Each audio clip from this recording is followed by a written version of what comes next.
Some of you will have heard of the expression slave and master morality. These are concepts from Friedrich Nietzsche's philosophy, particularly outlined in his works like Beyond Good and Evil and on the genealogy of morality. They describe two opposing ways of valuing the world, noted in the perspective of different social groups. So putting it that way is obviously saying, well, if I look at things in a certain way, I'm a master, and if I look at things in the opposite way, I'm a slave. Now, of course, every one of us wants to think of ourselves as masters and not as slaves.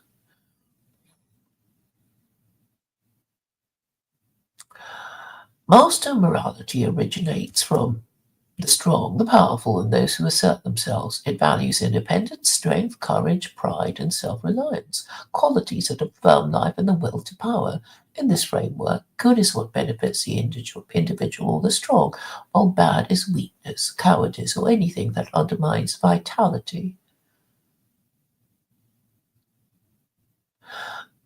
You could say that women embody weakness, cowardice, and anything that undermines vitality by getting in the way of the male preference. Would people want their children um, to be, well, it's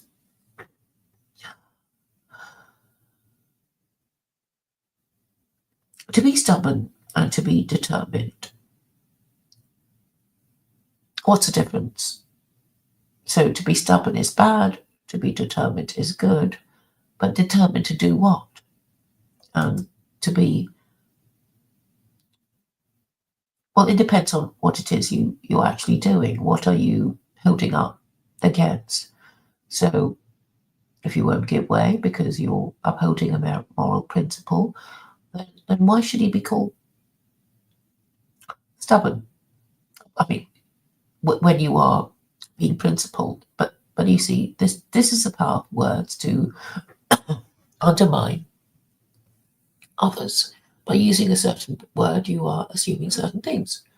Like a child is stubborn because it doesn't know how to think properly and it wants its own way and it is being disobedient to its parents or carers.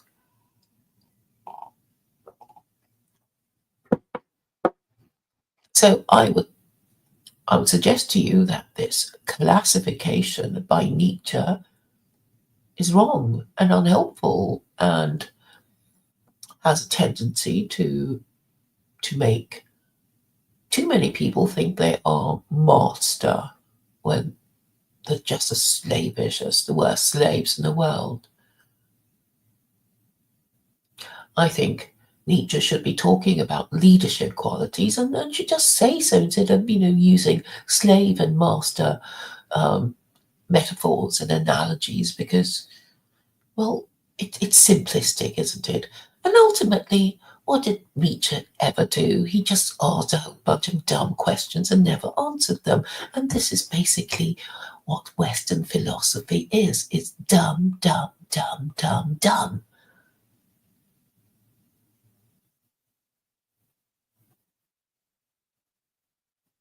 And Nietzsche is supposed to be the best of them because he didn't write like Hegel or Kant or any of the other impenetrable philosophers. Why do European philosophers write in that shit way? Because I suggest to you they're afraid of getting into trouble and being cancelled. Because when these people were writing, people like Nietzsche and Kant, it was still compulsory to claim that you believed in God.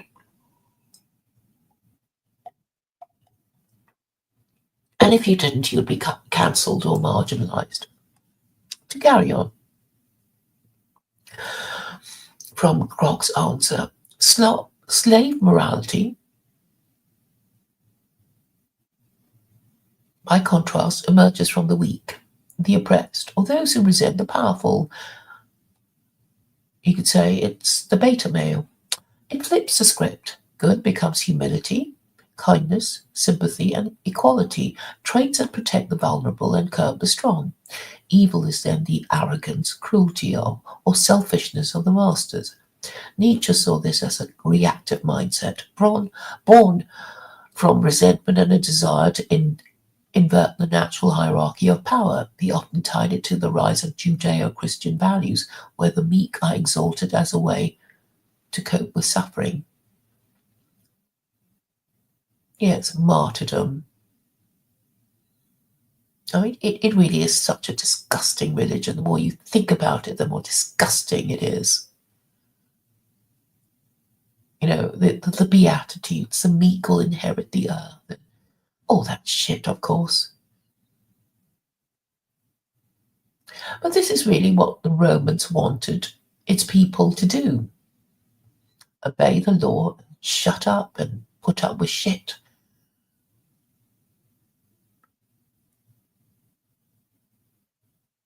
So these vague words like pride, courage, self-reliance, strength, or whatever, these values and ideas are completely meaningless if you don't have codified principles. And this is what Christianity does not have, and this is what Nietzsche does not talk about. He just asks these questions like, what shall we be, slave or master? Well, everybody wants to be a master. Nobody wants to be a slave. Nietzsche didn't just describe these as historical attitudes. He argued the psychological archetypes that still clash within cultures and individuals. Master morality is proactive and life-affirming, while slave morality is defensive and life-denying. In his view, he critiqued the latter as a symptom of decline, though he didn't fully endorse the former. He wanted something beyond both.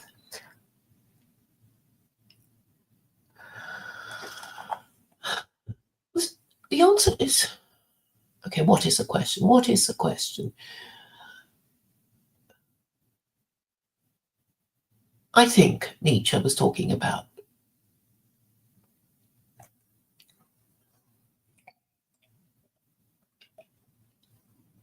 who is a slave and who is a master.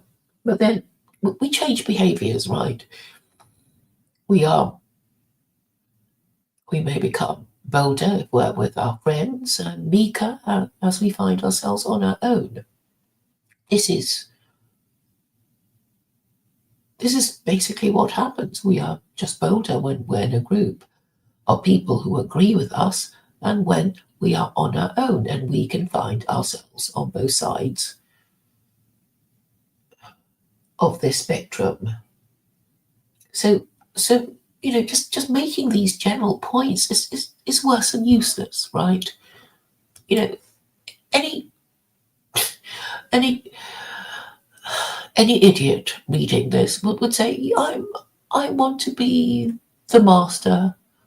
I want to be the one having master morality, and everybody else are slaves.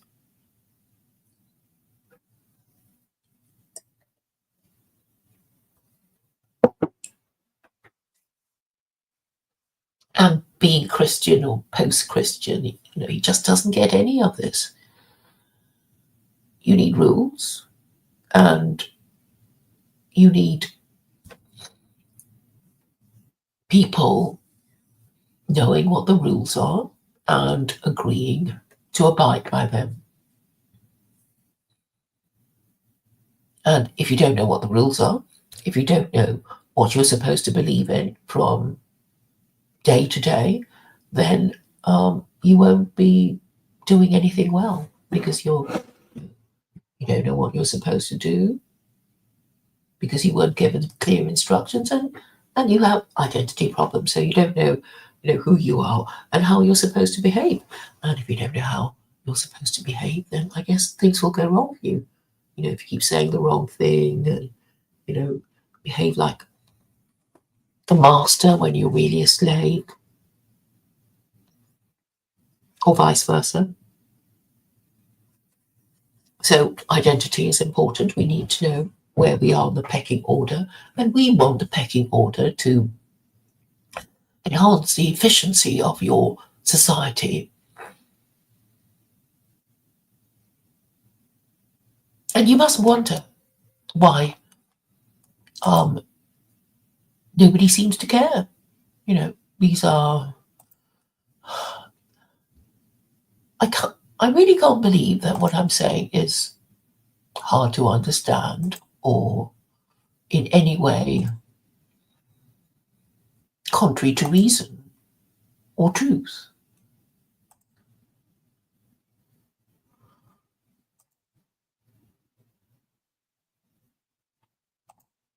So going back to the slave and master morality, the thing is, most people are not born in in a position of leadership, and as they climb up the greasy pole of political office, they, okay, they start at the bottom, and then when they get to the top, well, obviously people treat them differently, and so all of us have the potential to be one or the other, and you're not going to get to the top if you piss people off at the top by what you say and what you do, and you don't listen to advice, you don't hear what people are telling you. And this is another problem.